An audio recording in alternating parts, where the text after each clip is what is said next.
Alrighty, we got an interesting piece here. I just got it in the mail. Yep. Very interesting. Let's see if I can maximize it. Right. Maximize. Let's get rid of that first. Can I make an arrowhead out of this one? Maybe for another video. Yeah. Eventually. Oh yeah, in the last video I didn't weigh the original nodule for this silly thing. I weighed everything else. Remember? Beginning of last video, I was reviewing it this morning because I uploaded without reviewing it. And I didn't weigh the nodule. So, oh gosh. Let's see. This might be too heavy to weigh at this point. Let me see. I know you can't see the... Maybe you can. Let me see if this is too heavy. Ooh, just under. 4 pounds, 11 ounces. Okay, let's see what we can get for the yield. Of course, I'll let you guys do the math. But yeah, 4 pounds, 11 ounces. Let's see what we get. Most of this, obviously, is going to go away. It's cruddy. See that? Some of it's not even chirped. I like this Florida stuff, this Georgia. I think you can find some of this in Florida too, right? I like it a lot. Even though it comes in these weird shapes like this. Yeah. Okay. What to do? Let's maximize the length, right? Yikes.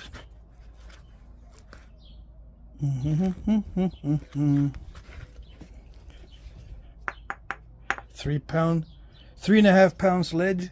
I cut the handle short. I do that with all the hammers that I use for Flintknapping.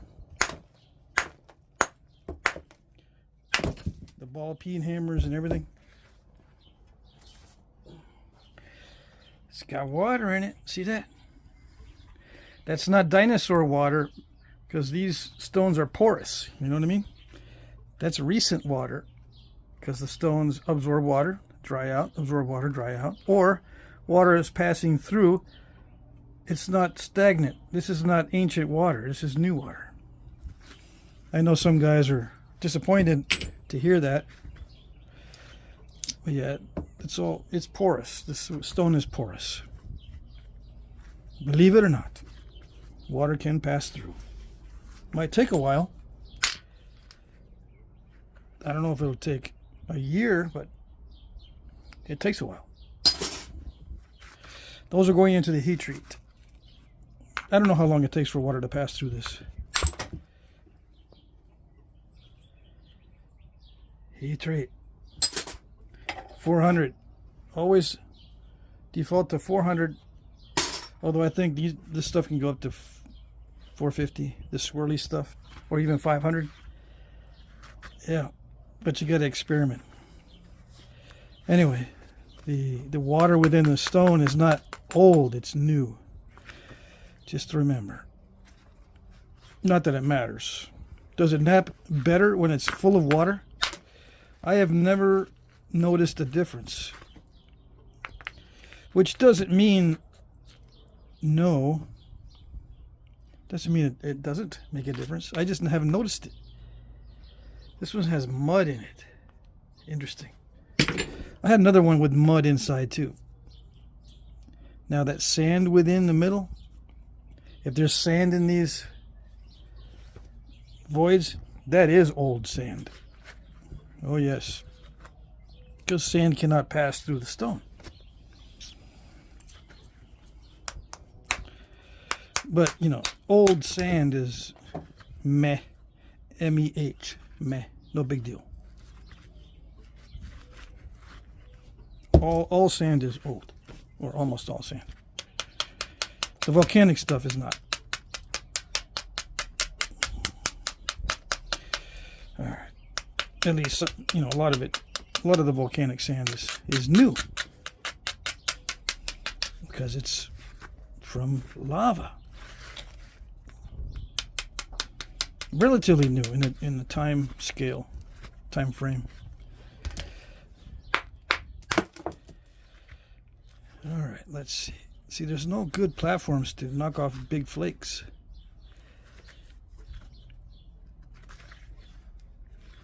And there's holes. Yeah.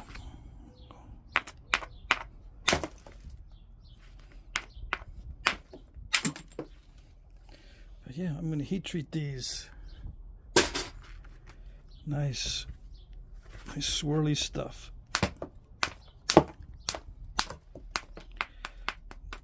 So why do I like the Georgia stuff? Because it doesn't step fracture like the Texas stuff. It does step fracture, but not in the same way. Now, is it easy to knap? No, it's not easy, but it does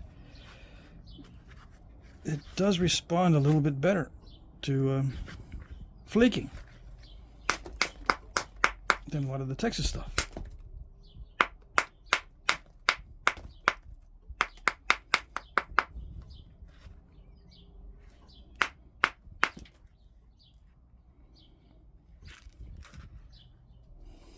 All right, let's see.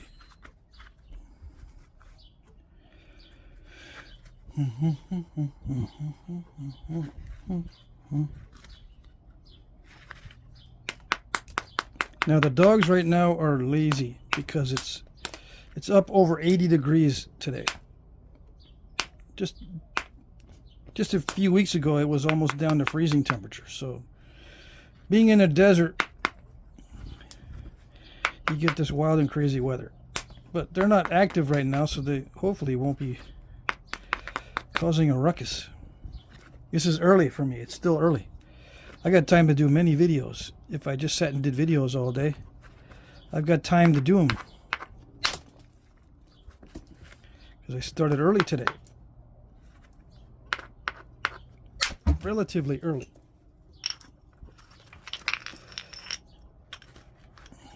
So I'm trying to maximize it by knocking off spalls like that. See, right there. I can heat treat that. It's thin enough. I don't have to worry too much about it being too thick.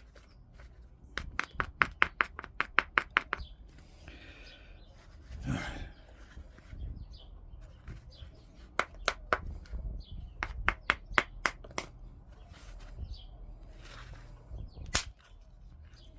Is it like a puzzle?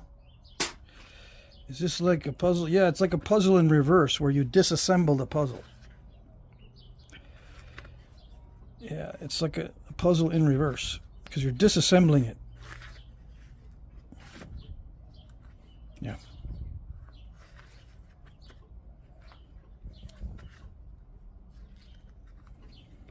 Gosh. See, this is a big problem in the middle. And this stuff on the surface here doesn't look too bad. But the problem is where to strike that I don't waste it. Right? Like always. Where do you strike so you don't waste it? It's hard to say. It really is. I've got to create some platforms that knock off some of the mass. I got to create some striking areas. See that? I've created a little protrusion right there. I'm going to try to knock some of it off. It doesn't always work. So I got to go back and try to get another striking surface. Yeah, that one might work. See how it sticks out just a little bit and I can hit that. Drive it in this way. Maybe get a spall there. Yeah, see? Like that. Like that? Yeah, like that. That's how I talk to my dogs. Is that what you're doing? Yeah. Like that? Yeah.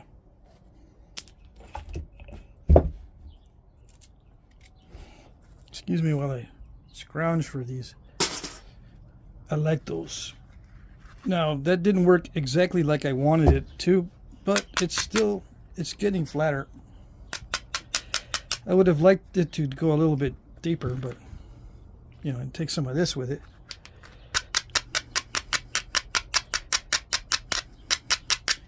I get a feeling I'm going to cut myself here in just a minute, so let me put another glove on.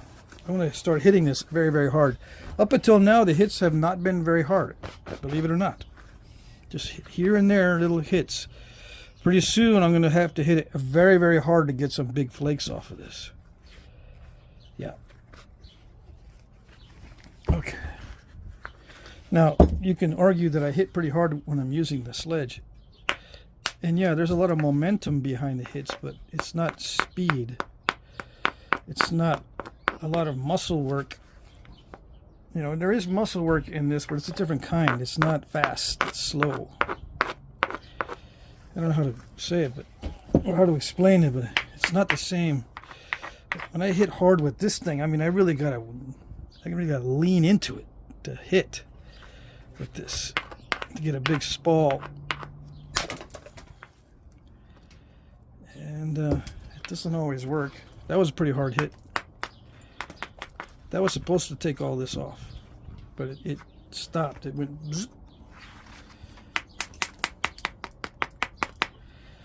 Yeah. And I knocked this back a little bit because there's no way to lock off a big flake with such a delicate protrusion. But if I can get the angle on it, I can just try to zigzag it. I can try to zigzag it from here. You know, start going all the way around. Start somewhere. I ruined the tip already.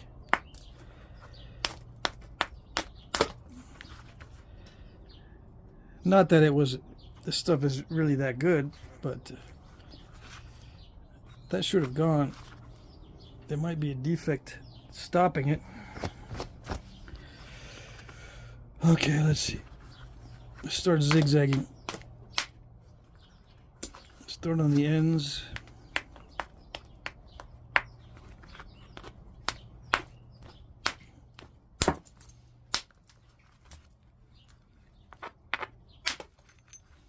Ooh, nice. So what do I talk about?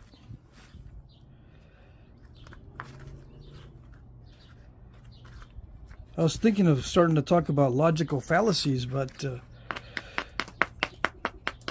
exposing logical fallacies gets a lot of people angry. I've noticed. Yeah.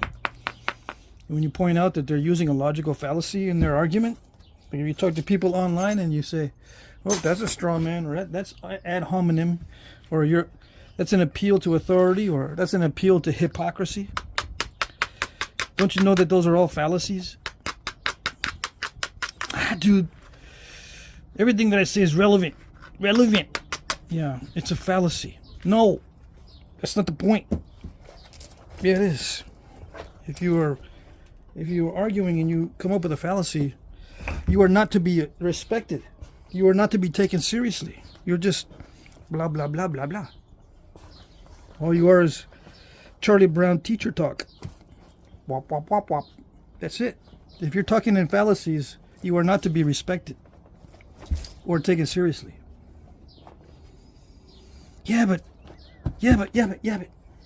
people actually like my fallacies. Yeah, look at all these likes. They don't say that, but you see all the likes on their comments?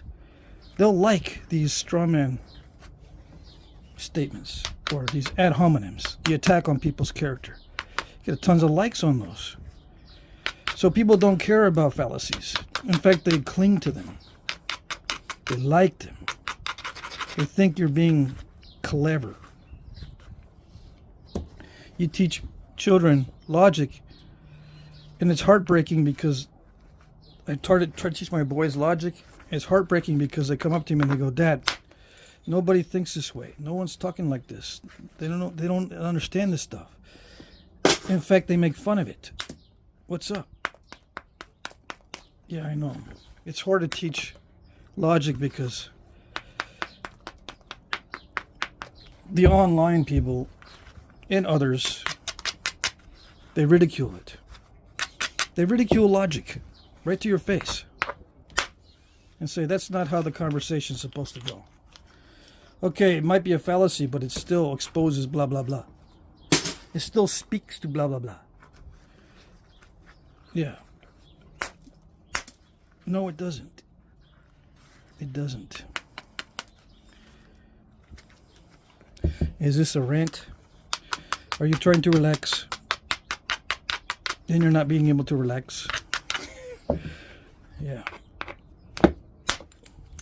I don't make these videos so that you can relax. Sit in your nice cozy comfy chair, because I get jealous. I don't want you to be sitting in a nice comfy cozy chair with your cold beverage.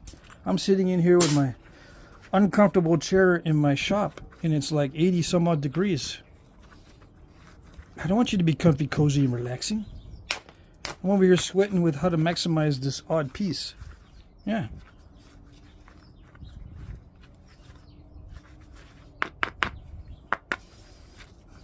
Yeah, I'm trying to figure this out. And you're kicking back. You know. I don't blame you for doing that. I would do that. I sit back and kick back and watch Flintknapping videos for relaxation.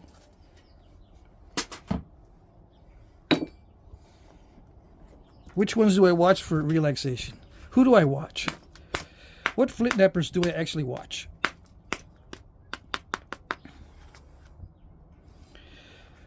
Oh gosh, I don't sit back and watch them for very long these days. I know I'm guilty of doing the same thing other people do on my channel. Just like people are watching my channel for 15.4 minutes average.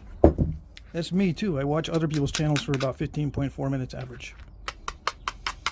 And I skip around. I mainly look at who's new, so I can subscribe usually and get notices and whatever from these new guys. They're the ones that usually post a lot of stuff. The older guys, they tend to taper off and they don't post as much. And I like to see what they're doing, what the new guys are doing, because some of them have contacts for getting stone. Where are they getting their stone from? These new guys. Stone is getting harder and harder to find. A new guy pops up and he's got a bunch of stone. He either knows somebody or he is the stone guy. Yeah, I've got contacts. I know how to get stone from other guys that I've dealt with in the past. Yeah. So I'm not really hard up for stone, but I want to get new stuff. You know, stuff like this. I hadn't gotten a lot of this in the past because it was, I don't know, it seemed kind of rare. I found out that it's not all that rare. I wasn't even asking for this stuff in the past because I figured it was kind of rare, so it's too much work trying to find out who has it. So I'll just be satisfied with stuff I get from local people. And I can go look for stone. It takes me all day to look for stone and drive the dirt roads, but I can do it. And I got more nodules that I can do the rock to point thing. So I've got plenty to do as far as rock to point videos. I know I said at one time that I'm not going to do any because it wastes my material, but now that I've got a lot of this stuff, I don't care about wasting too much material. Things have changed. Yeah. Things have changed.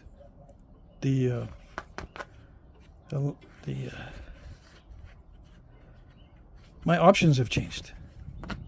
So now I don't care about doing the rock to point videos as much because, yeah, I'm going to waste stone, but I can replace it now with stone that's actually really good. Now, why did I do that? I did that, and I probably took too much off because I was tired of seeing that big old square edge. What they call a square edge. So now I can start skinning more effectively. And when I do that, I can have a platform to go that way. I still need to get rid of this. It's easier to get rid of it now. Believe it or not, with a turtleback, I don't find turtlebacks difficult these days. So if there's a turtleback right where that stuff is, it's not bad. I know that seems weird, but turtlebacks don't bug me anymore. I can pop them off. You get enough practice popping off the turtlebacks and you start to plan the dismantling of the puzzle in the areas where there's turtlebacks. Yeah, it's part of the strategy on dismantling this puzzle. These turtlebacks help you do that. You gotta hit really hard though. Not hard enough. I gotta wind up. Yeah, let's wind up a little more. Should I hit it now? Yeah, let's hit it now. It's not the best striking area, but oh well. Dang it. That was one of the hardest hits, and I only got these little flakes. This little piece. That means it's a tough area. Yeah.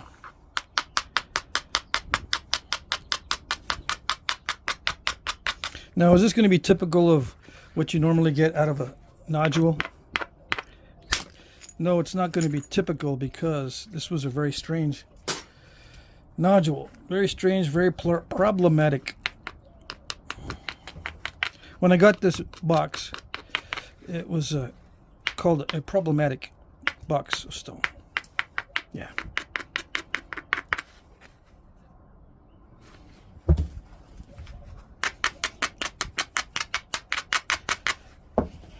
All right, let's see. Very hard hit. Okay. Starting to shape up. This is gonna be hard hit too, right? Maybe I should isolate a little bit better. Yeah. Isolate the striking area. I want to strike right there.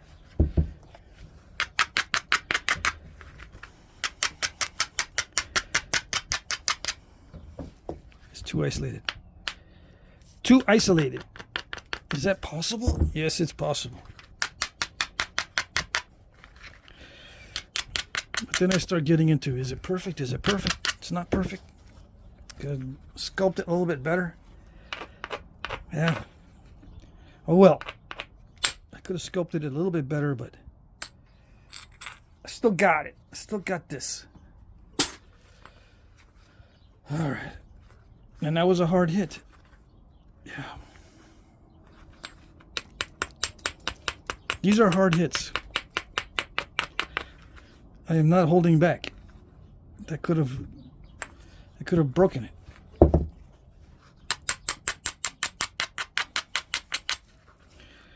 right. That was a hard hit. Did it do it? It did it. Okay, so this is where I would stop if I was at the quarry, because I like it. I would just stash this. Let's see what it measures in at. What does it weigh in at? 12 ounces. Okay, so this is my quarry blank. This is what I would bring home from the quarry, along with maybe some other flakes. You know, because these flakes are your toolbox. Not these are chunkers. Lots of cortex and clunkiness. The holes in it. I already took out the flakes that were nice. Yeah. I mean, you don't want to save these. Look at that. It's got mostly cortex. Just a little bit of good stuff.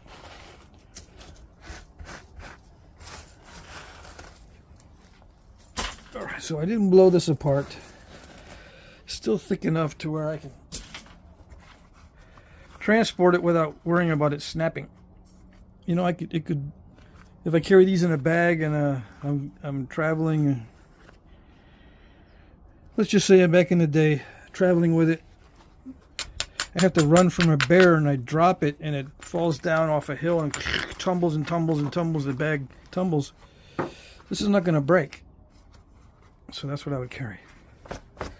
But it's not so big that it's a real pain in the you-know-what to carry.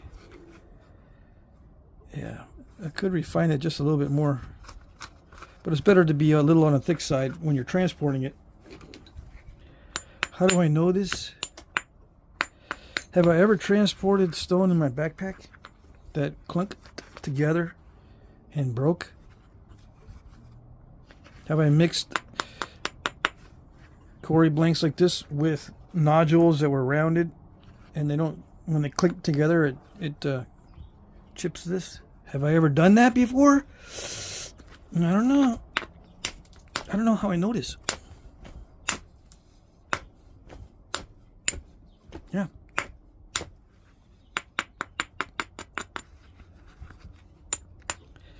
Yeah, there was a time where I used to go out and walk the riverbanks. It's not that easy to walk the riverbanks because a lot of them are pretty overgrown, but you can walk them sometimes.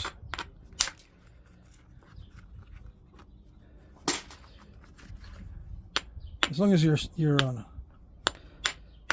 still within the waterway. If you're up too far on the shore, then yeah, it's not good. You could be encroaching on private property, so I don't recommend you getting out and walking up on the banks too far.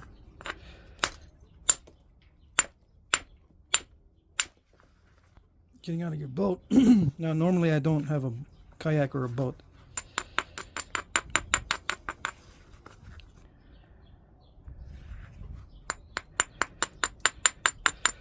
What I do is if I'm in a recreational area where swimmers are allowed and stuff like that, I just walk the banks of those areas. Sometimes the erosion will tumble out a good nodule and I'll pick it up.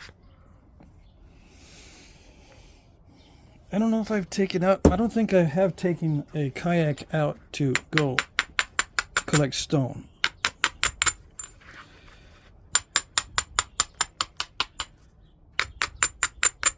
Let me think about that. Because I got to carry the kayak too. That means I got to carry the kayak and the stone. So I don't think I've ever carried a kayak out to gather stone. But I have walked the riverbanks. As long as it's permissible. Yeah.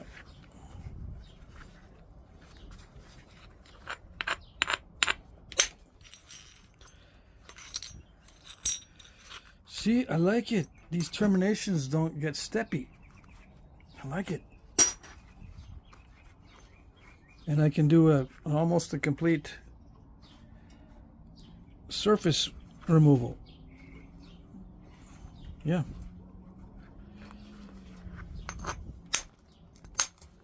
I can do that with some Texas material, but it's rare. Usually I get a step fracture somewhere.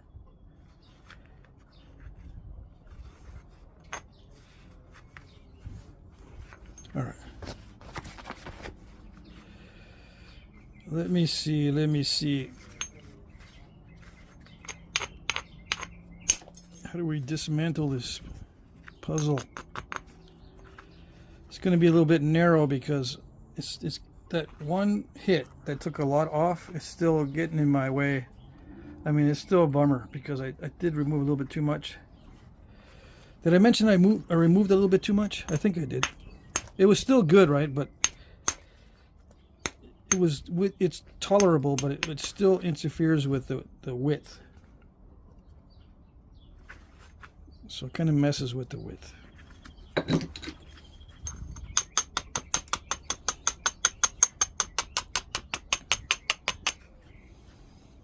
Now, why haven't I made a Clovis or something out of this stuff yet?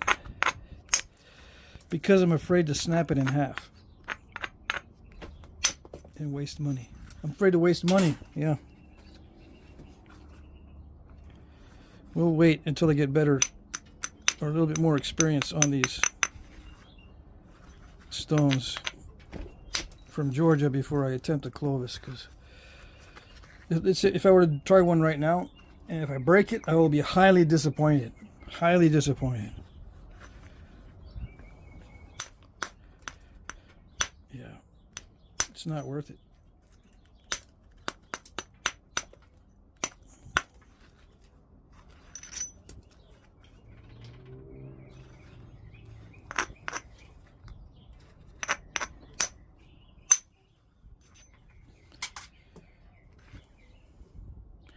It's got a little bit of a curve to it, unfortunately. Whenever there's a curve that can't be taken out by thinness, by making it really thin, I got to lose some off the end. Yeah.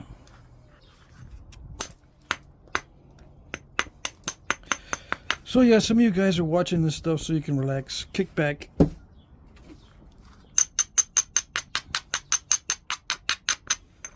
Perfectly okay. But just a disclaimer, I might start talking about irritating stuff like exposing fallacies. Yep.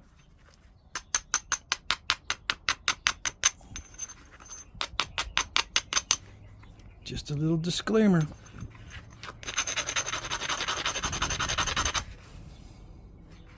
Some of you might be thinking, do I really think about this stuff during the day?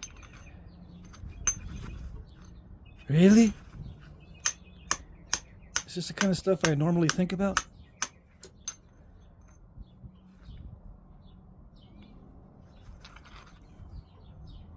I'm not thinking about the jokes I've been hearing on Instagram. I'm not thinking about the jokes and the and all these other things that you look at to make you laugh, or music or whatever, or what I'm going to buy next. What am I going to get? What am I going to buy? Don't I think about those things too? Not really. No.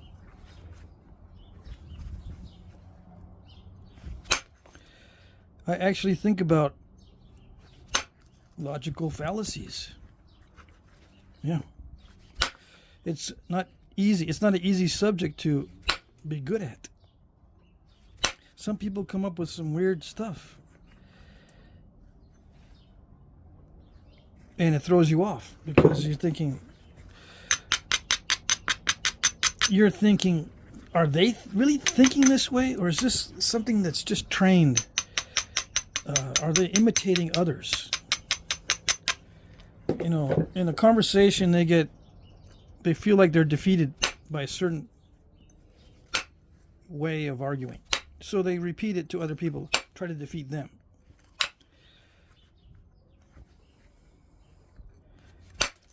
Yeah, try to defeat other people with the ways that they were feeling defeated before. Kind of like in a vindictive way.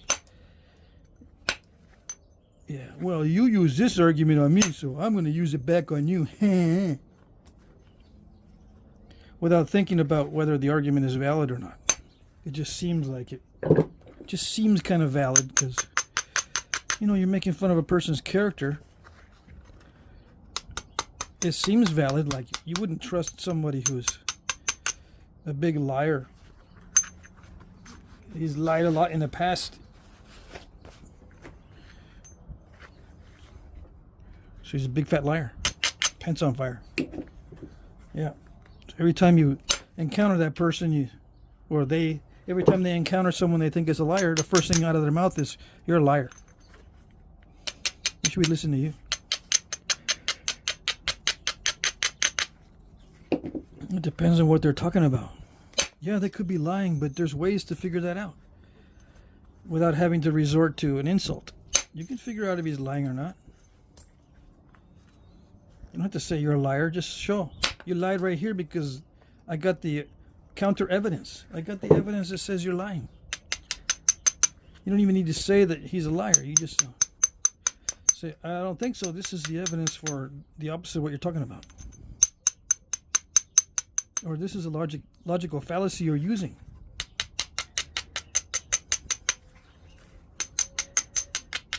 But no, they get all vindictive and they say, "Well, you called me a liar, so I call you a liar right back." That's effective argumental communication. Yeah.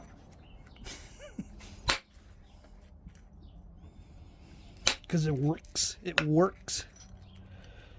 I hate that word when used in that way. It's working. It works.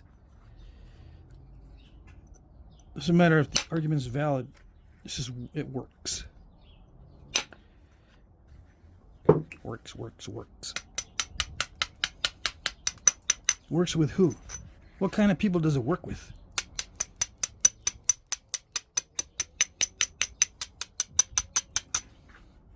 That's the question.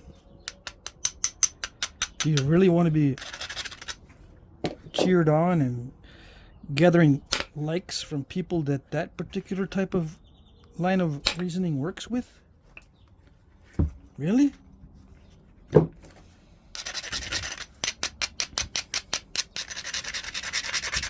They might not be bad people, they just don't know about fallacies.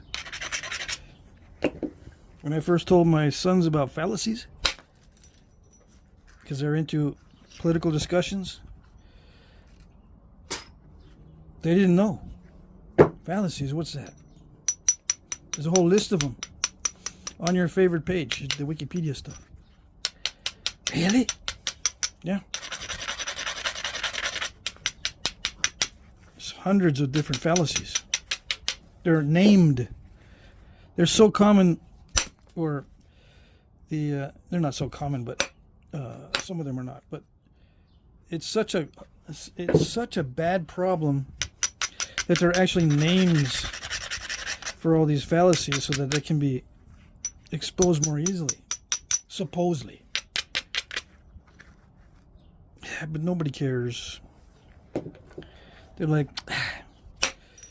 you don't argue that way. It's not the way to argue. Yeah, it's a fallacy, but it works. Yeah, works. So whatever works, that's the way you argue.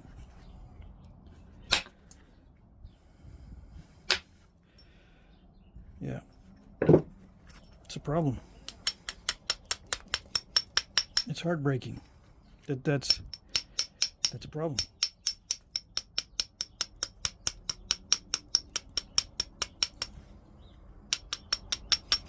And when I do research, archaeological research, it's a problem. It's everywhere.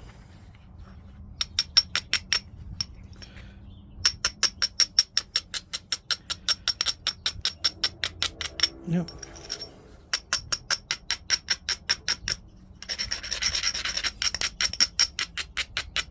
Now some of you might be thinking, well, that problem is alleviated by peer review on literature, archaeological literature. Alleviated. You don't have to worry about it because it's peer reviewed, as long as you're reading the right papers. Yeah. Well, what are the peers? Are the peers using the same logical fallacies as the people that are writing these reports and studies? I don't want to read something that has been peer reviewed and thinking that I should take it seriously. These are peers. These are people working under the same logical fallacies in many cases. Why should I think that's valuable? It's not an independent panel analyzing logic first and then data second. No. They analyze it by what they know.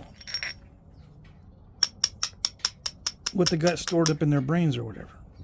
As far as information and regurgitation. Stuff that they regurgitate from other people.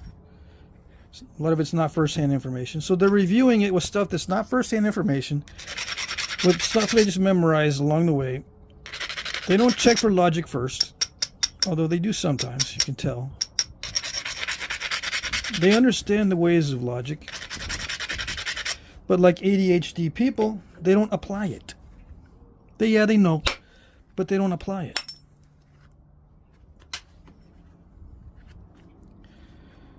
And yeah, I'd be a hypocrite if I would say that I don't do that, because I do. I have been known to apply logical fallacies.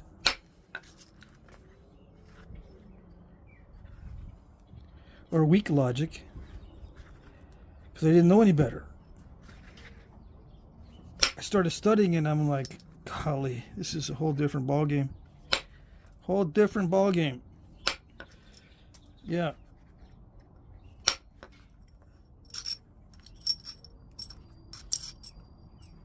Dang it. Well, that's not too bad because I got a defect in there. I gotta lose that edge anyway, right? Yeah.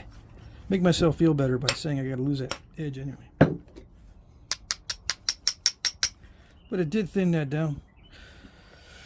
Yeah. So anyway.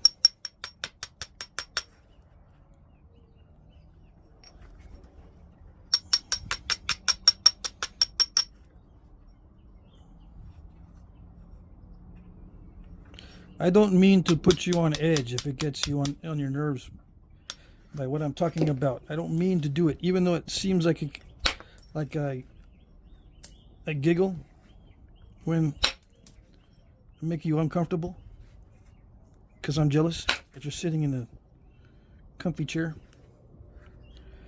or wherever you are with these fancy headphones. I don't intend to make you uncomfortable. I'm trying to stay as neutral as I can. I do have strong opinions in certain areas that I will not discuss. I'm trying to stay neutral. It doesn't always come out that way, you know, because I'm trying to do two things at once. It's too hard to try to be always neutral.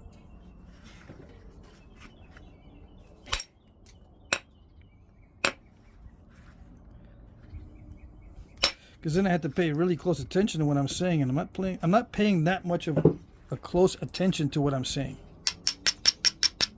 Obviously.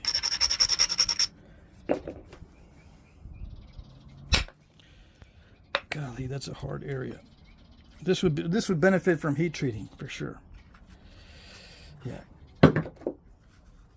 Now, can I leave it thick? I could leave it thick and make a thick point out of it.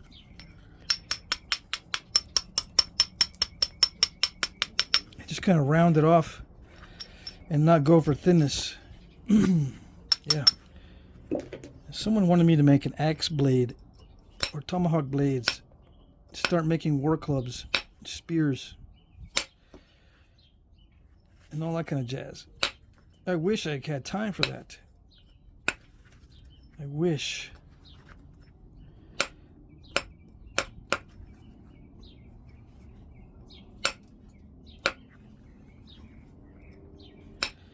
I don't know how some people do it.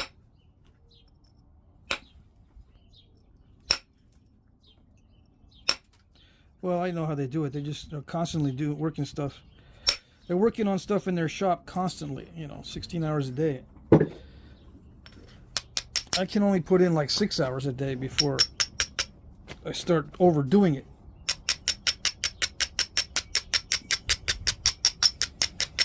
I'm too hyper-focused. I've been known to hurt myself because I'm too hyper-focused. So 6 hours is usually my limit. I can tell when I'm starting to reach that threshold where I start to have to wear braces and do special rehabilitatory exercises, take painkillers, posture starts to suffer, can't sleep well because I'm all anxious about doing the 100 things the next day. I got 100 things to do every day. Yeah. How do you sleep when you know you got 100 things to do every day? Some people can sleep easy. Me, I get all wound up. If I start to slack off, there's no way I can do the 100 things.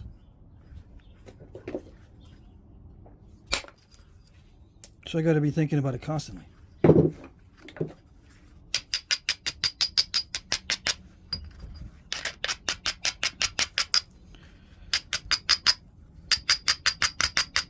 Now I can probably do 100 different flint knapping related stuff I can probably do a lot of flint knapping related things. If that's all I do. If that's all that I do, I can do a lot. But I'm Mr. Taxi, I'm Mr. Cook, I'm Mr. Help me with this, help me with that.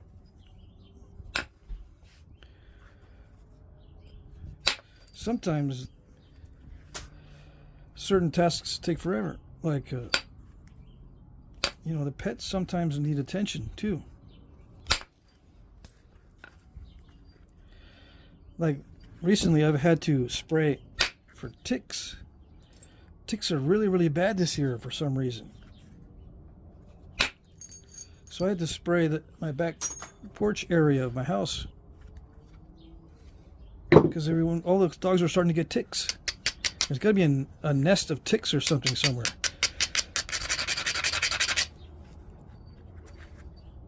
That takes time because I got to look around. Where could they be? I didn't find any concentration of ticks anywhere. So I don't know where they're getting them. They could be just randomly everywhere in the yard.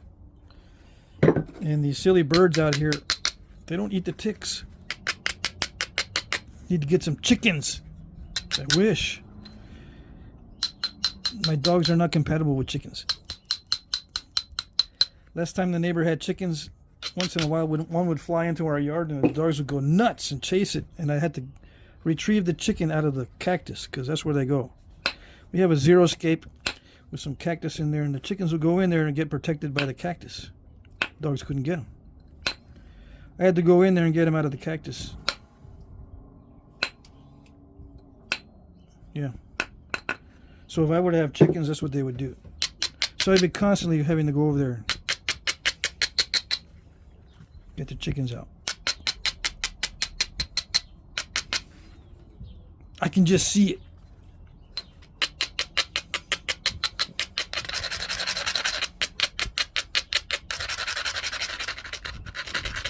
Anyway, I know I'm going to get some comments on, well, there's this, you can do this and this and this for ticks. I hope there's comments like that because I don't know what to do. I tried a lot of stuff.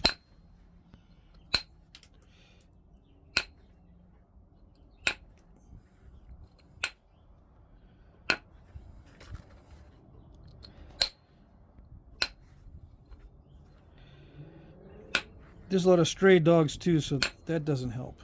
They bring the ticks around. Unfortunately, that's one of the things we got to deal with around here is a lot of stray dogs. But anyway, that's what I do. I just spend a lot of time doing stuff around the house. Actually, I got some laundry in there. I got 2 loads of laundry going before I started the video.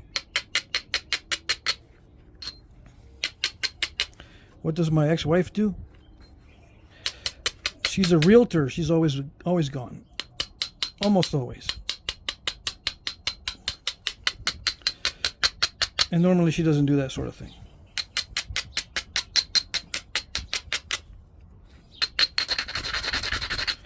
And the boys, yeah, they're living here with us.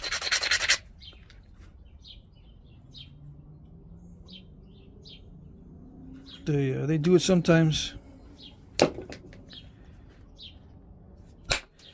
one of them's in college and he's taking courses and stuff. I said, don't worry about it. Just finish your courses. Don't use these daily tasks as an excuse not to do your stuff. Just do your stuff. I'll take care of this other stuff. Just finish what you need to finish for school. Okay.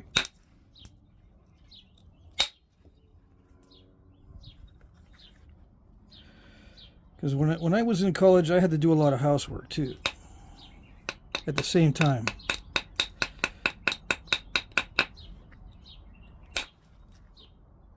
Yeah, I know. How did I get myself into that situation? I don't know. I figured I could do everything. Yeah. I've discussed it before, I think. Thought I could do everything all the time.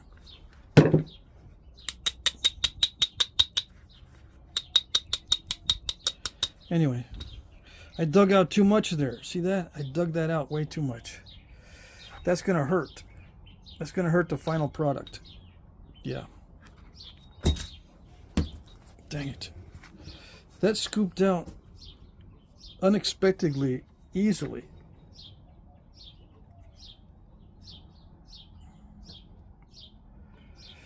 Now, the thinner I go, the more that I can, reduce that effect. The thinner I go, and there's enough in there, but it's going to be a little bit curved. Yeah.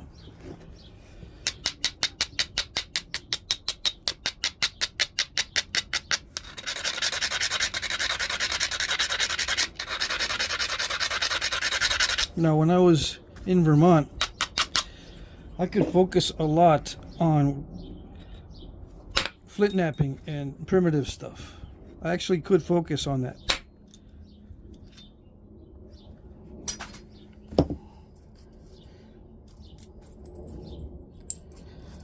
But for some reason, it was taking me forever. Every time I get into it, the primitive skill stuff, I start in the morning, and before I know it, it's already dark. What did I do? Not much. It's frustrating. Very, very frustrating. So I don't know. I just don't have time to do a lot of that. Making tomahawks and making spears and making bows and arrows.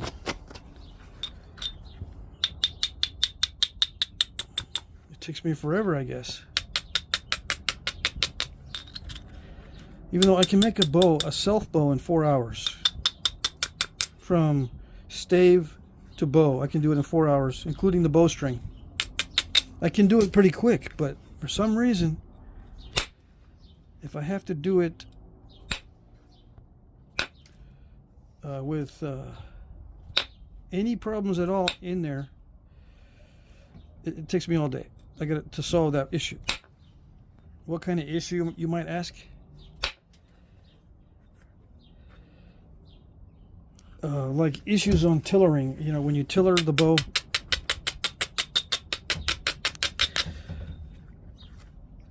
once in a while, you'll get a limb with a weak area. Totally unexpected. And that one weak area just throws off the tillering. You scrape it like you should be scraping it, but then all of a sudden, instead of bending a little bit more because you scraped a little bit more, that little bit of scrape made it bend a lot. And you're like, what the heck? Now it's not the proper weight now. It's under. Just like when you take off too much from a biface, it's now an issue. It's a problem.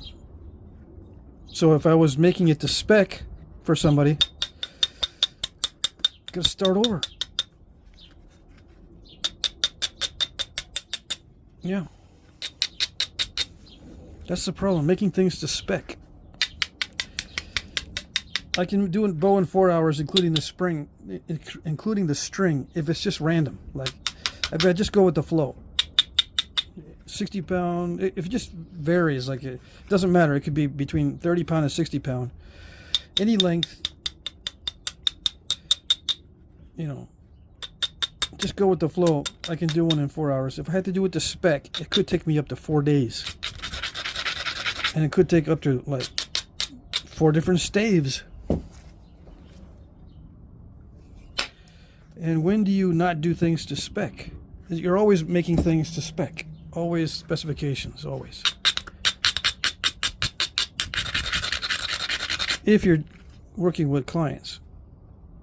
Now, when I do auctions and stuff, I don't have to work with clients. The auction bidders just patiently wait and look at the items every week. I don't have to make things to spec, so I can produce a lot more, relatively speaking. Now I can go with the flow and make a spear and tomahawk. Yeah. Of any type. Just make one. Yep, I know. But every time I do one of those, it's taking away from this. It's taking away from the auction. And some people have been waiting for certain items to appear in the auction that haven't popped up yet. When are you going to do that? When are you going to do this? Are you still going to do that? Are you still going to do this? Yep, I'm still going to do it. When? No. Working on Tomahawk, sorry. Yeah. That kind of thing.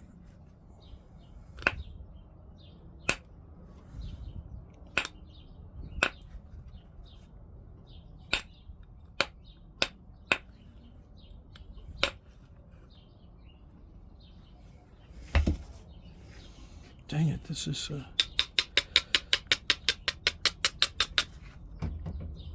this material here, right here, right on this side, I don't know what's up with it.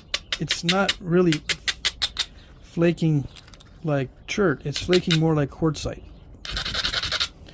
which means it's not flaking much at all. It's just crumbling. Can't really call it flaking. And it doesn't even step fracture in a way that I can push off against the step fractures. It's just scooping it out. Like sometimes if I force it, it'll create steps that I can actually push against, but it's not creating those kind of step fractures. So I can't even get in there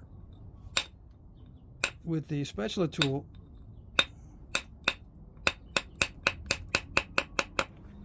So what do I do in that situation? I've got to lose a lot of width. I just got to blow it away with close attacks. I got to get in close to that stuff. This stuff is on this side is fine. It's just that side right there.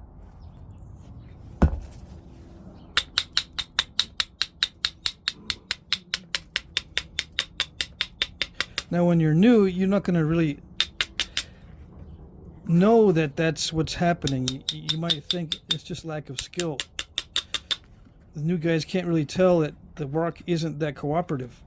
Like, I couldn't tell before when I was new if that was me or the rock doing that. And now I'm a little bit more in tune with what the rock does or can do and what I can do. So I know it's just a really tough, weird area.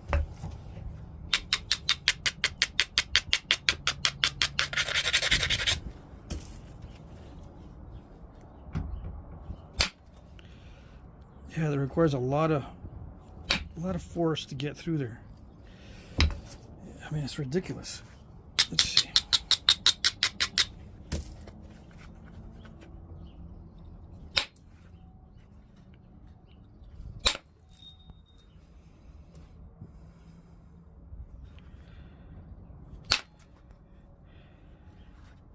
Yeah, it's requiring a lot of force to get through that. Dang it.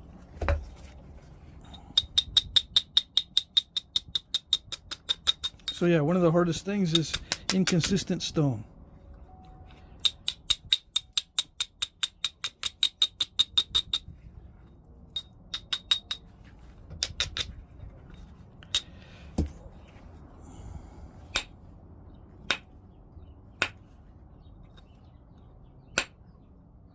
One of the hardest things to deal with.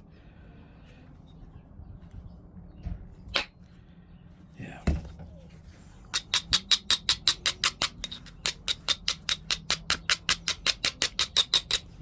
One of the easiest ways to deal with inconsistent stone is just take a big old flake and try to clear a lot of it off at once. Because trying to pick at it can be a nightmare. Yeah, like I'm trying to pick at it and it's not working. So the remedy is to just strike off as much of it as possible, if you can.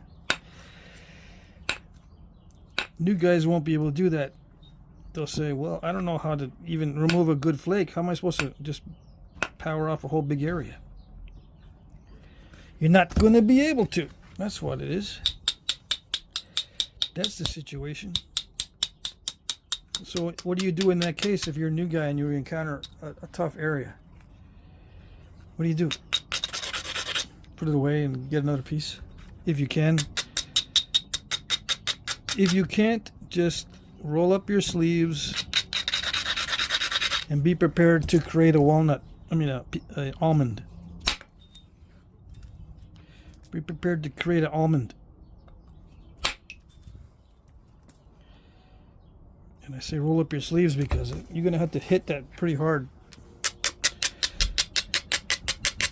Like I just hit that really, really hard.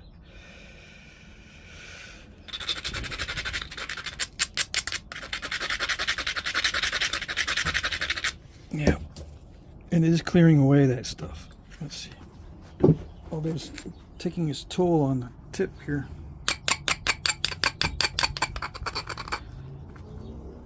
I keep forgetting to go buy the new grinding wheel.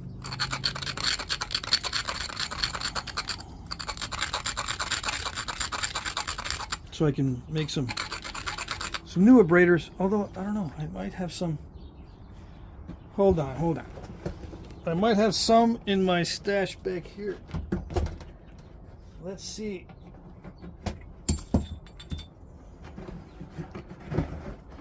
No, it's not back here. No, I think, yeah, I used them all up. All right. Sometimes I have more pieces of grinding wheels in my other stash. I got stashes of stuff everywhere. Okay.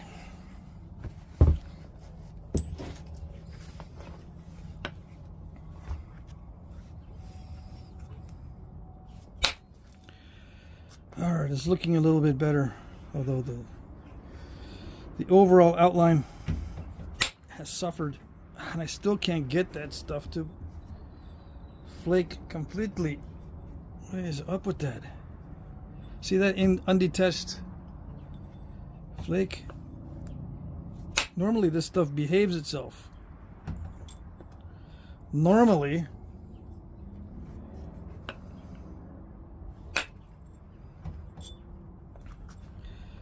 That's why it's problematic. Yeah. He wasn't kidding.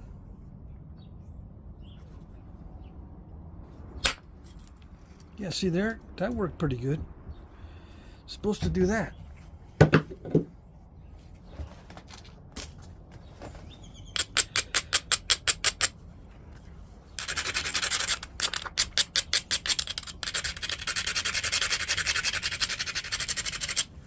Now this I probably ground it too much, but oh well.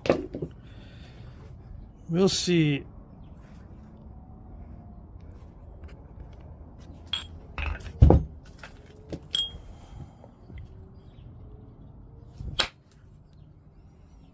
No, apparently I didn't. I didn't grind it too much. It needs to be ground a little more.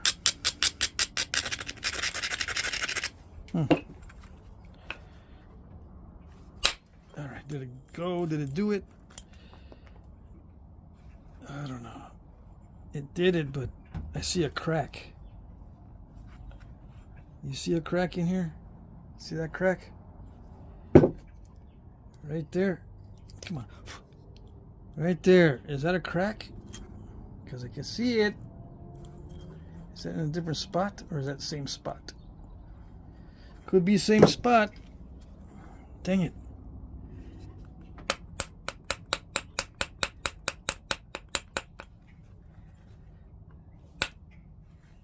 So, you know, you think you've solved the problem by hitting really, really hard, and you solve it in one direction, but in the other direction you create a crack. You solve it in one way, but then the consequences are cracks like that.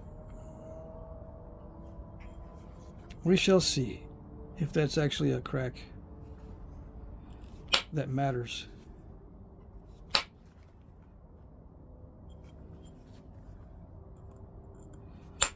Is this a waste if it doesn't work out? It's pretty narrow, right? It started with something pretty big.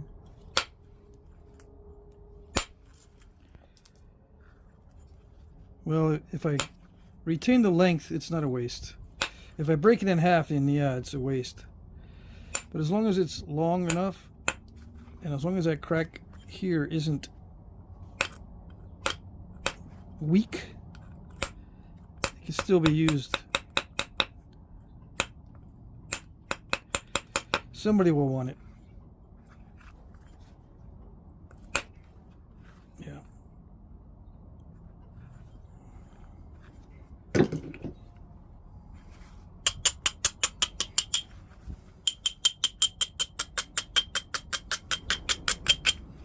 It's got some translucency to it. Once I fix it up, trim the edges, fix the symmetry, it'll look a lot better. I just got to make sure I don't have a lot of defects. I got to make sure that crack is not going to open up. It could be just a healed crack from this in the stone and not something I did.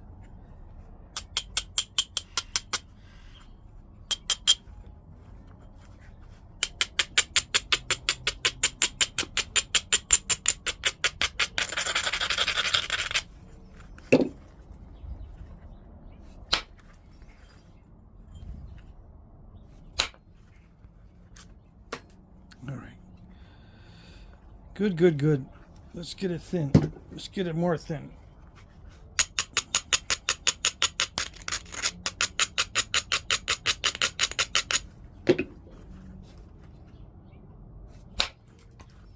Not like that. Yeah, like that.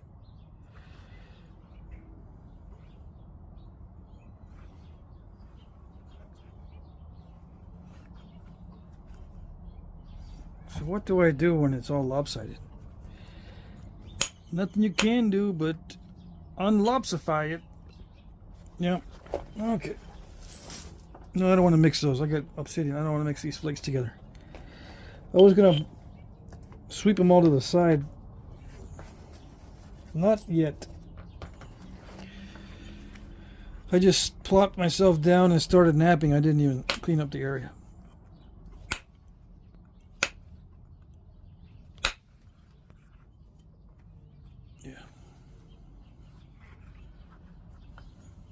Trying to think if there's a request to do something asymmetrical. If there is, can this be made into that? I don't remember anything on request that's asymmetrical, so I'll have to symmetritize it.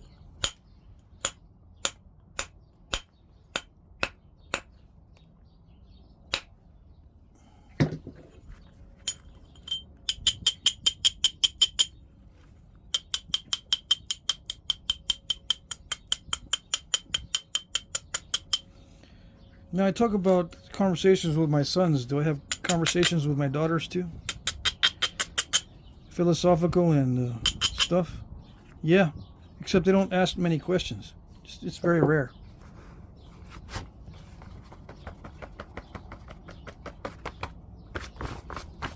My daughters are pretty much matter of fact. You know, they don't go into much detail on anything. They're very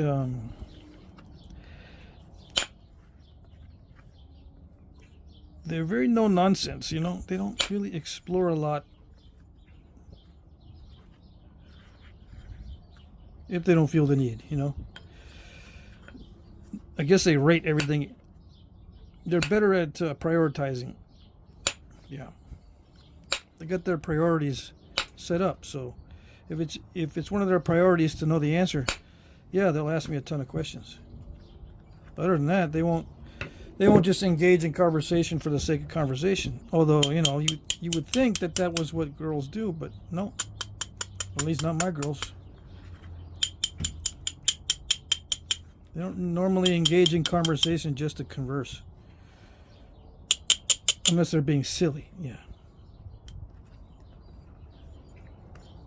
Then yeah, they're like blabby, blabby, blabby. But as far as talking to me, that they don't really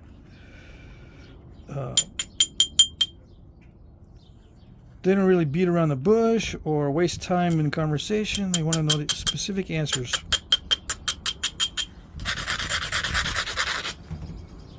In most cases.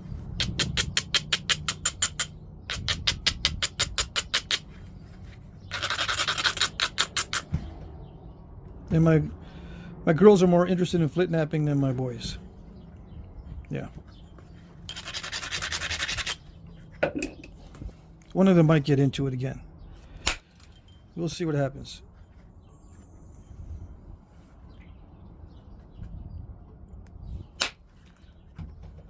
Sometimes some of my children watch the videos. I gotta be careful what I say. Try not to make fun of anybody. I know, it's hard. Yeah. It's too tempting to make fun.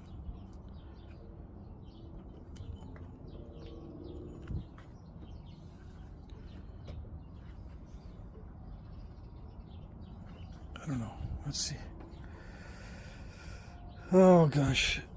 Is there a place to take a big flake? No, because this is the area that's difficult right here. If I try to take a big flake into here, it's probably going to step because it's still nasty material in there, but it's looking a little steppy. I would like to take a big flake into that area. Shoot a big flake into that area. Yeah, but just because I like to doesn't mean I'm going to be able to. Just because I would like to doesn't mean I am going to.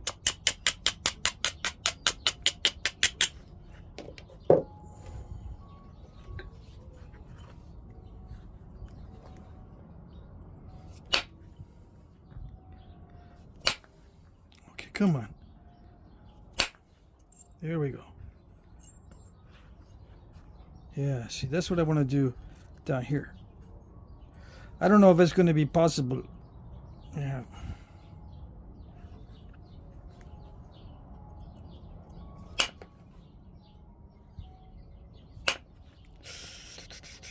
It's dicey. It's a hard spot right there. It's going to make me hit it too hard. Break off the tip.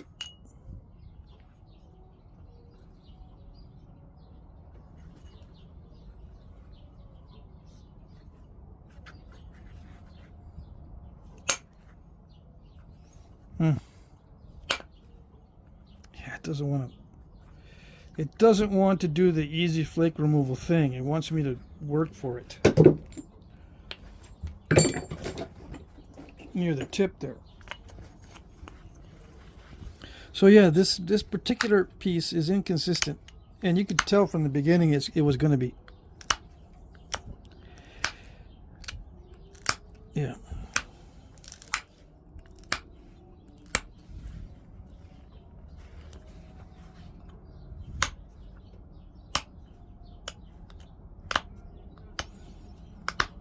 But I blabbed a lot during this video, so you might not enjoy it.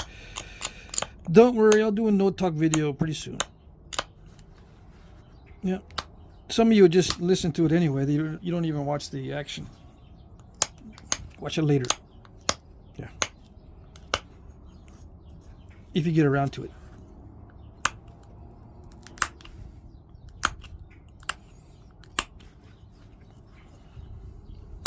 I know.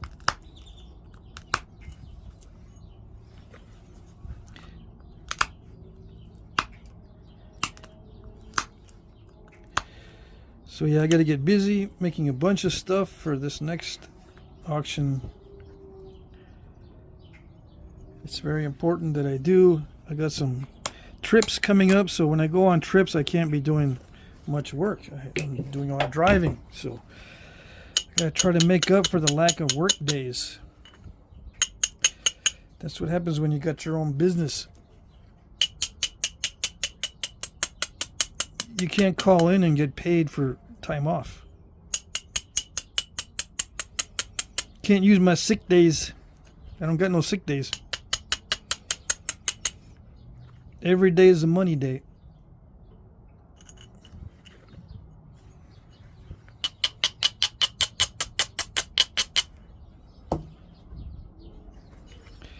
I was looking to see what I can do about an online shop.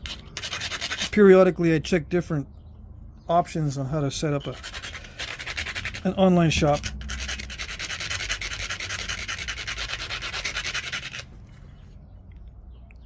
Yeah. So that takes a little bit of time. I'm still not. I've got an ability on 2 different sites to set up shops, but I haven't done it yet.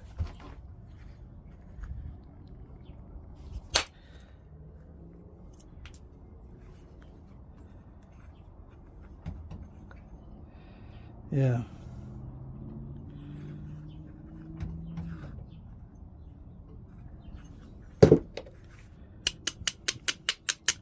I try to tie everything into my YouTube channel, because that way I don't have to bounce around too much. It's one of the main reasons why I haven't set up a shop separate from my YouTube channel.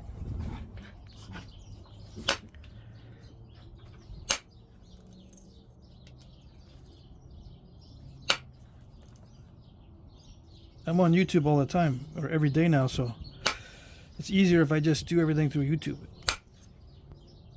Even though at any minute they could decide that they don't like me, and then there goes everything.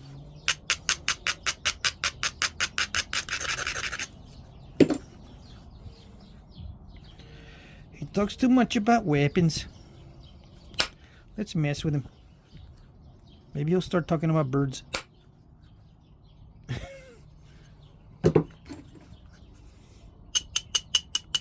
Start talking about weeds. People that talk about plants and weeds and birds, they do really well. Yeah. Maybe he'll switch. Yeah, I don't know what they're up to. As far as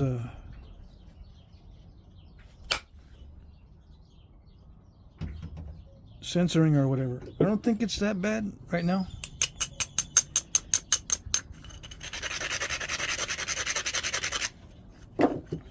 We'll see.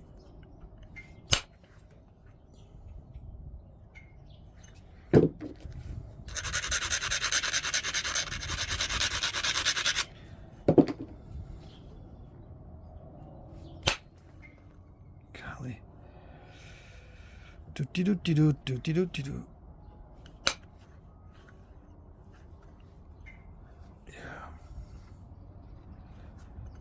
Just pick at it little by little. It's not a very good strategy.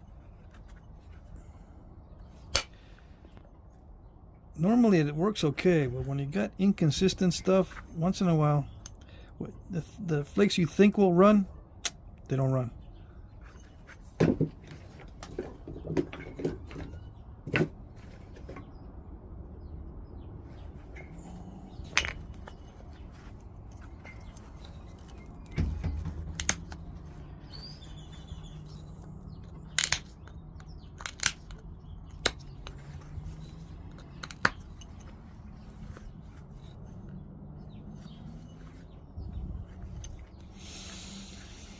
Yeah, okay, alrighty then. Yeah, I go as thin as I can possibly go. That's my normal rule for these videos. Some of you might be going, no, just stop. No need to go further. The normal procedure is to go as thin as possible without breaking it.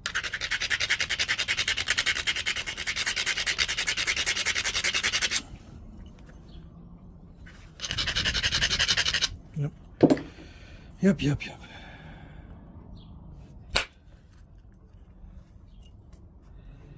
Golly. It really doesn't like me. It really doesn't want to be napped. I'm doing all my tricks, and it's like, no, not having it. You think you're clever, but you're not.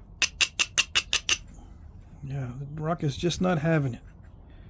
No.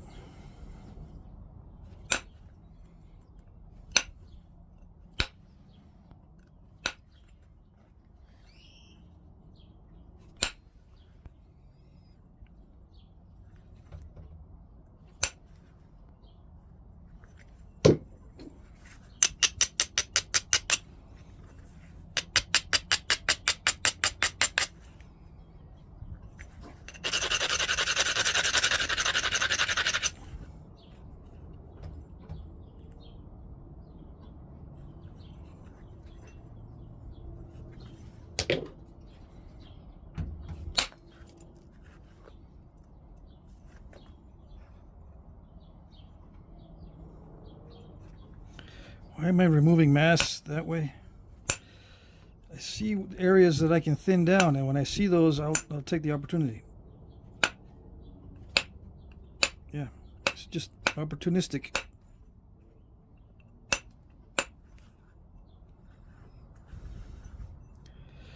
That is a problem, right? But I'm gonna wait and see what else I can do first, and then come back to it.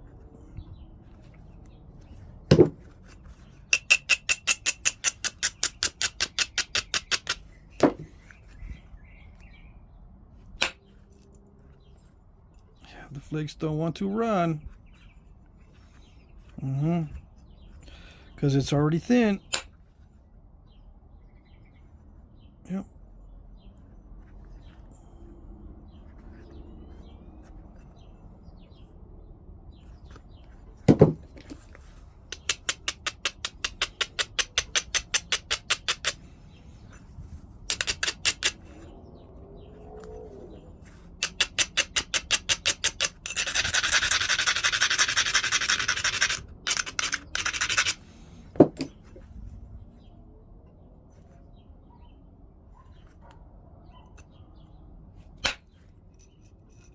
Oh yes, it did it. Okay. I was worried there that it stopped, but it didn't stop. It continued and it did it. All right, except for that little booger. There it is.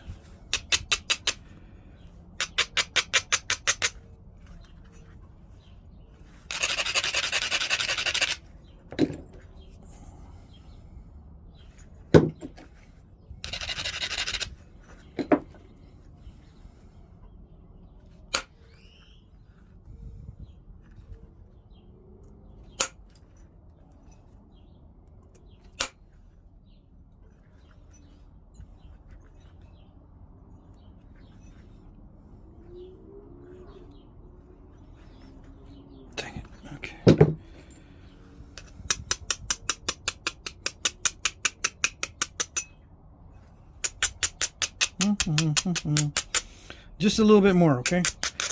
I promise. I'm not going to be doing too much more on this. Still solid. I don't have to do too much thinning, but I want to get rid of some of these nasty areas that just are bugging me.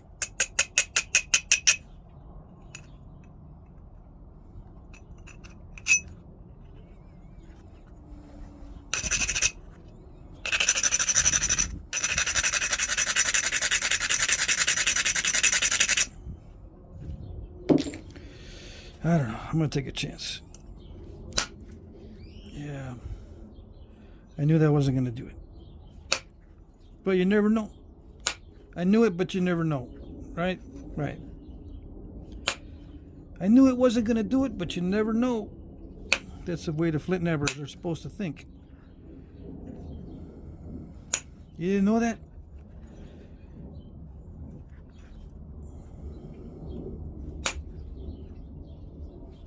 You think you know, but you don't know.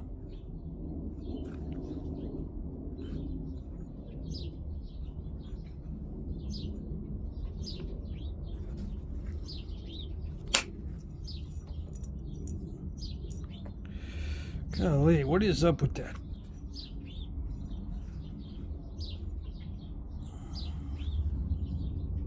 Ouch. I crunched that edge. Look at that. What did I do?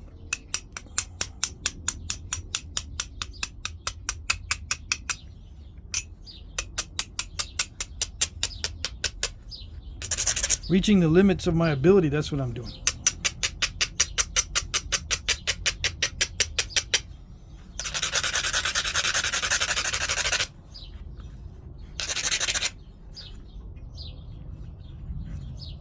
You might say, don't do that. Just stay within the limits. Stay well within the limits of your ability. What are you doing? Yeah, that's what I'm telling myself too. Stay well within the limits of my ability. What are you doing? Pushing it. I'm pushing it. And if I can't get it done with this particular set of tools or techniques, I'm going to switch it up to something else so that I can do it. The eventual goal is ultra thin. Yeah. Not because I need to, but because that provides the most instruction.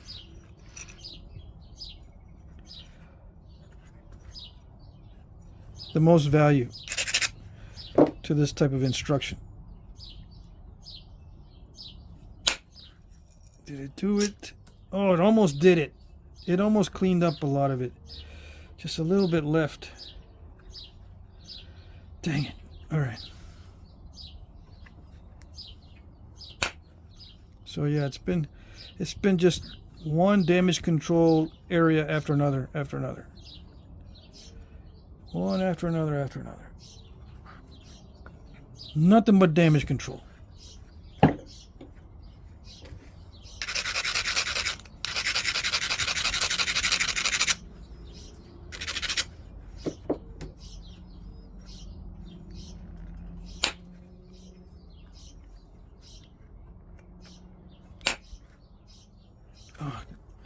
Okay. Yeah, I'm pushing it way too far.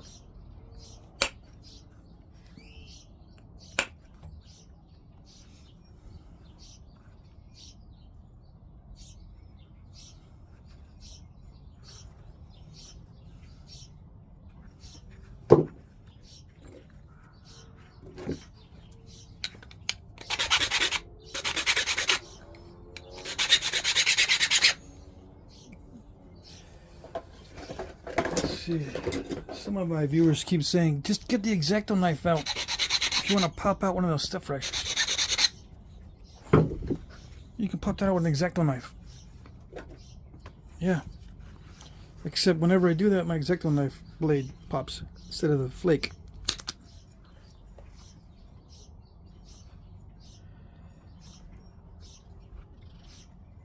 Yeah. So I made it all wonky again. I did. Trying to get it thinner. I mean, it got thinner in some areas. Sometimes you'll find the artifact that looks like this. Yeah. Crazy napper. Going, can I go any thinner? And maybe there's people watching them. Go thinner, dude. Okay, let's see. Let's try it.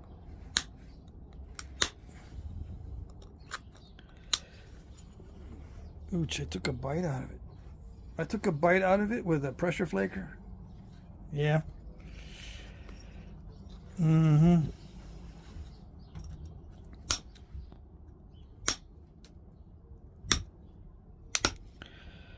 Oh yeah, you can take bites out with pressure flakers.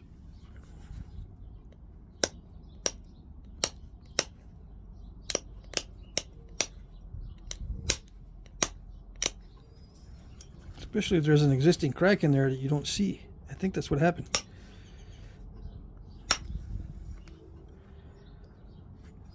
All that percussion, you got cracks in it.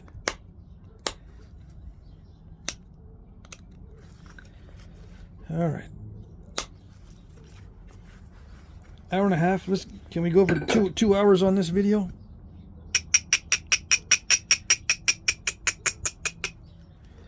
We can. Oh, yes.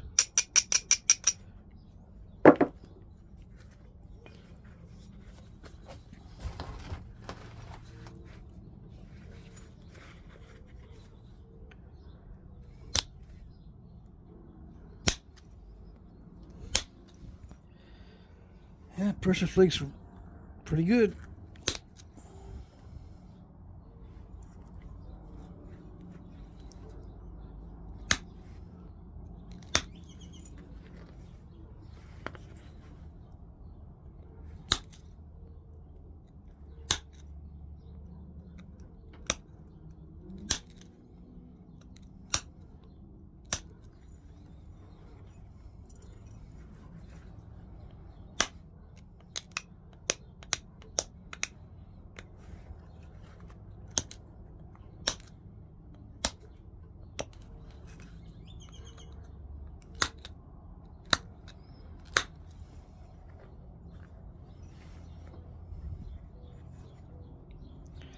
Yeah, I had to focus there because I don't want to break that tip off. And I was putting a lot of pressure on that tip. Still doing it. Still applying a lot of pressure.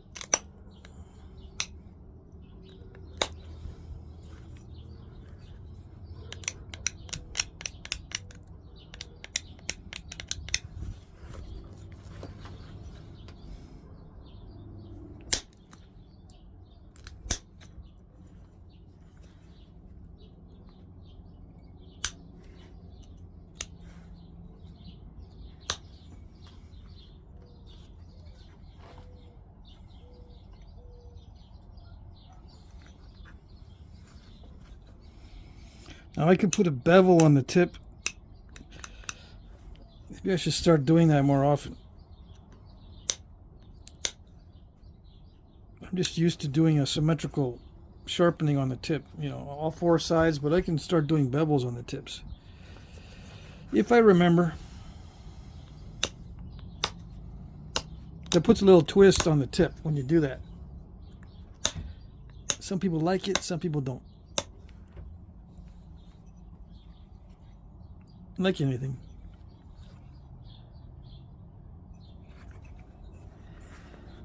Some nappers like doing it, some nappers don't. Some people like seeing or like buying points with that stuff, some people don't.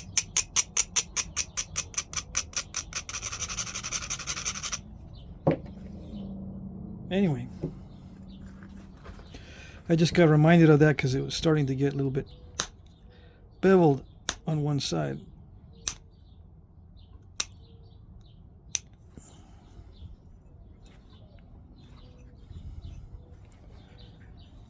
There's a lump near the tip there. That lumpy spot. After shaping the tip, I can figure out if there's an opportunity to send in a flake. If there is, I can take the flake to thin it down. I think there might be an opportunity.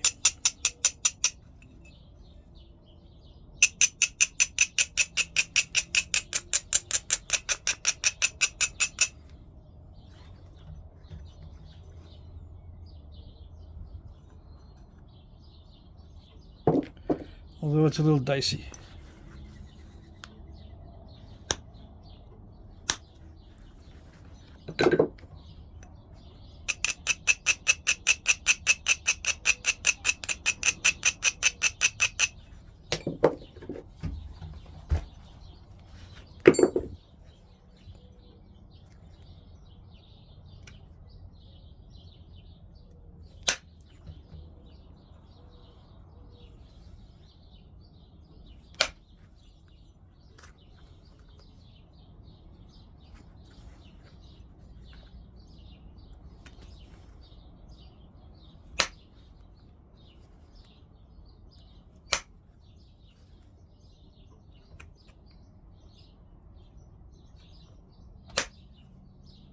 Come on. Okay, wonderful.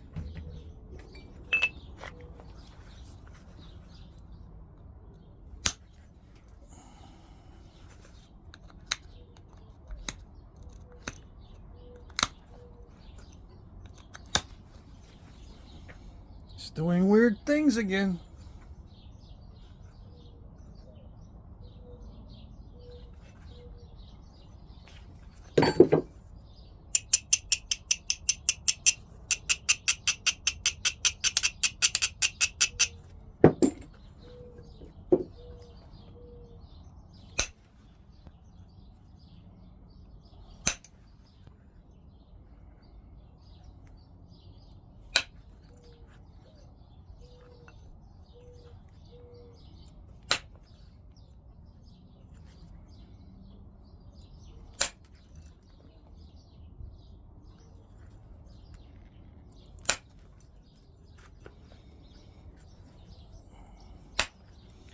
just going to have to live with a bunch of little step fractures.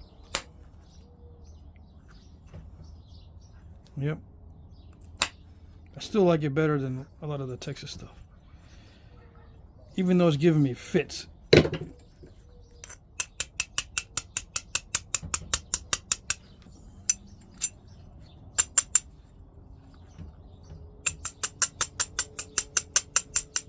This whole side there.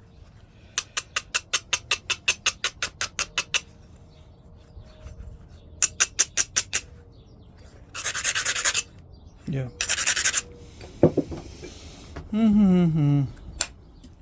Yep. Golly. I didn't want it to be wide anyway. Was that the cracked area? I think that's what it was. Yes, indeed. We have found that's a natural crack. Yeah. All right. How do I know it's a natural crack? Because it's different on the inside. Different consistency on the inside.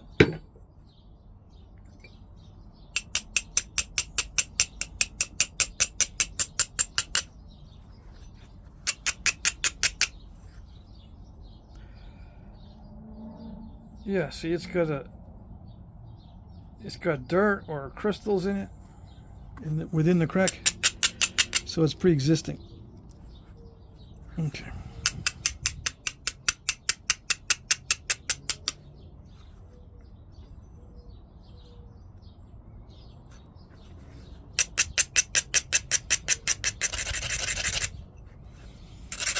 Here we go.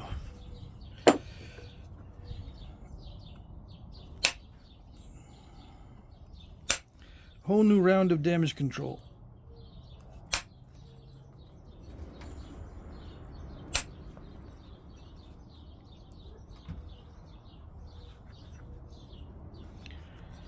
Oh, I hear the wind picking up. It's supposed to be getting windy. Hope there's no dust storm, but probably will be.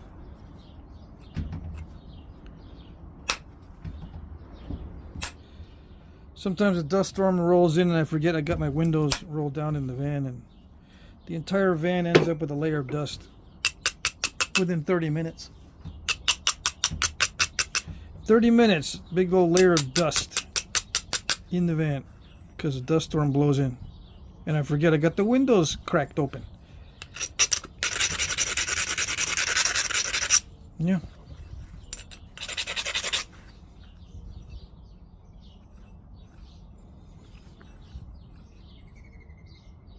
Gosh, it's wonky, isn't it? Just a bunch of wonkiness. Alrighty. Let's see.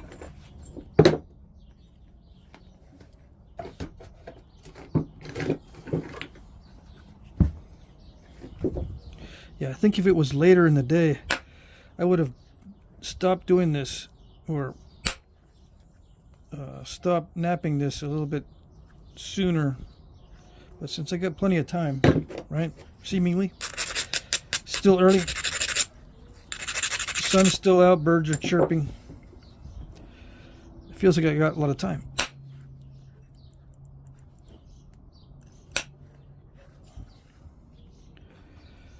Yeah.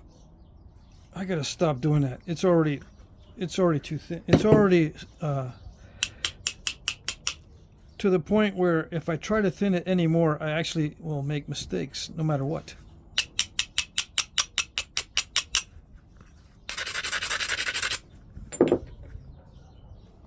Yeah.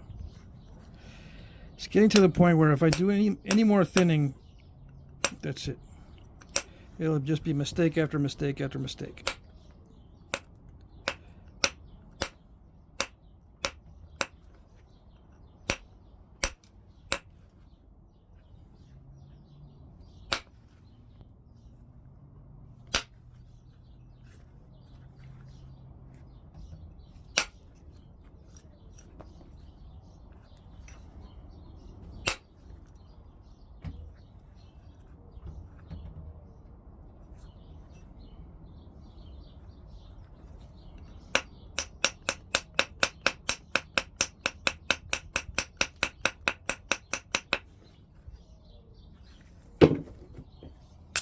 And I keep losing a little bit of length due to symmetry as I go. Yeah.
All right, so the video cut out.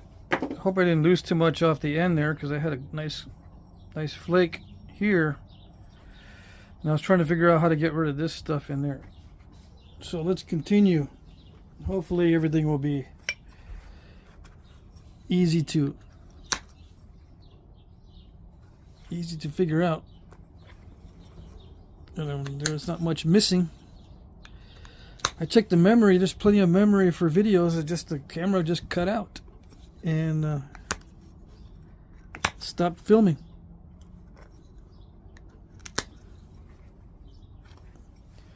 It's got a mind of its own. Yeah. So I'm just gonna actually. Oh. Yeah, I'm gonna have to join these pieces of video together anyway. So just rendering the video again takes time. Yeah, I won't be able to upload it right away. It takes time to put those pieces together.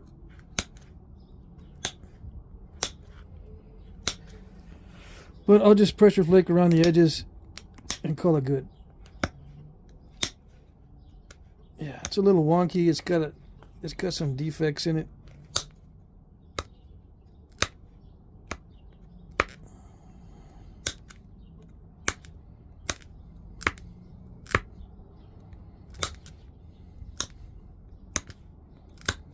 Toward the end there, I was just hoping that it'll thin down where I needed to remove some mass, and it kind of got rid of that lumpy spot. It's not perfect, and I could probably do another flake, but I'm not going to push my luck. That was good enough.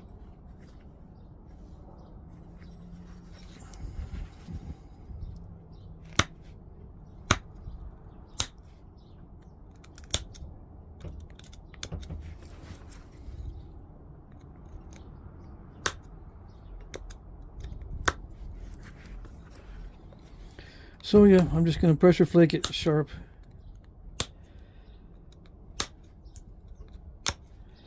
I didn't try any real tricks on this one.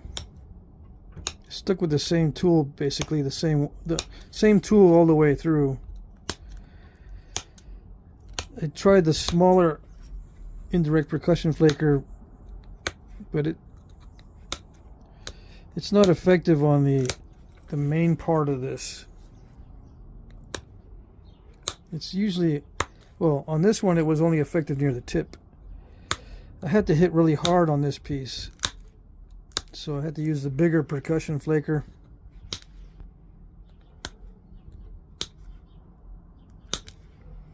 The pressure flaking is not bad on this, and even though this gave me fits, I still like it. I still like it a lot. Heat treating would have been much easier.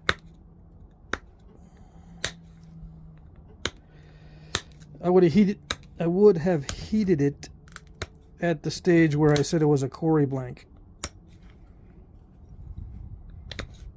So I think that's thin enough to where it won't crack in the heat. Because if it's too thick, you know, it heats at different rates, the outside and the inside. If it's thick,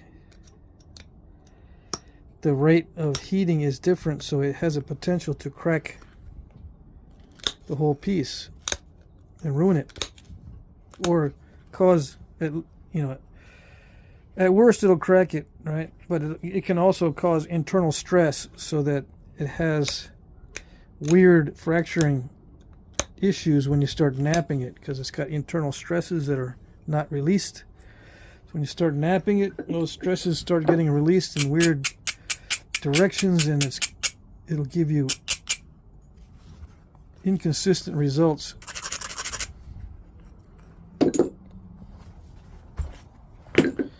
So yeah, I got to make sure it's thin enough to heat without issues.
Yeah, the bad part about late stage grinding like I just did, you gotta go back and remove all the grinding, all the dull spots.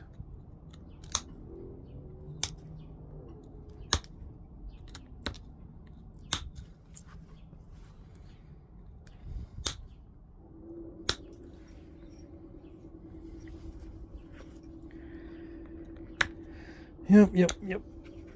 All right, so I'm just gonna sharpen it the best I can. Expediently. Not the best I can. Just the best I can within a short period of time. Just trying to be expedient. Because I can sharpen it really, really well.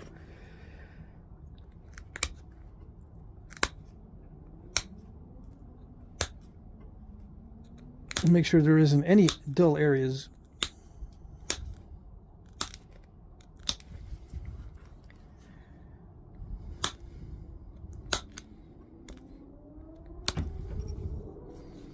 But I'm just going to do good enough. Good enough.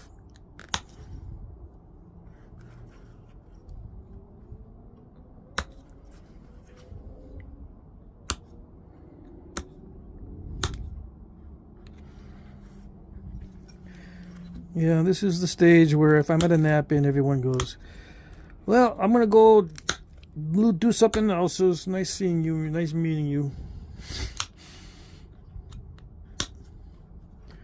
I guess they already know how to sharpen it. I'd mentioned it before, but I don't know.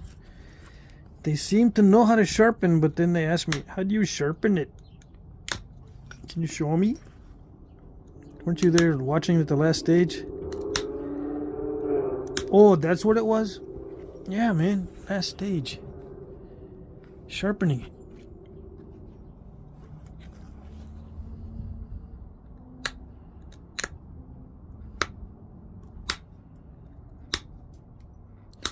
I don't get asked very much to show people how to sharpen points at nap-ins. I don't get asked that very much. Sometimes I do. Sometimes I get asked. But it's not a very common occurrence. Okay. The most common is, I can't do nothing with the stone. Can you try to nap it? Alright. 1.2 ounces out of all that. Plus I got a bunch of good flakes. Alright? Right. What is the measurement? I didn't measure the big nodule, did I? This is a little over 5. It's 5 1/8? Or 5 1/4? By 1.5 inches? By translucent? Yeah, I was reaching the end of the edge of my ability on this one. And starting to get frustrated. So I took it way down to very narrow compared to how it was. Yeah. And I left in these step fractures.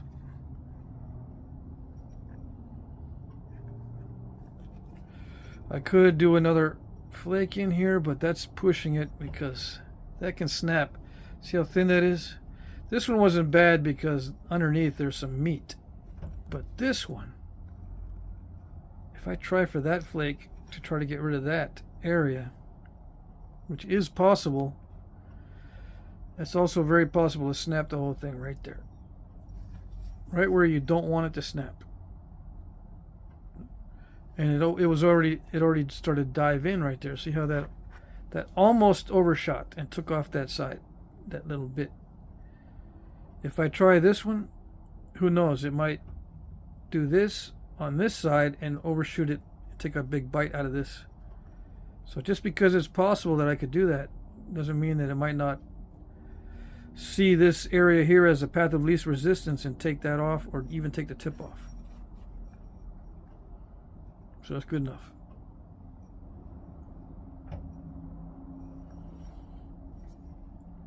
Yep, okay.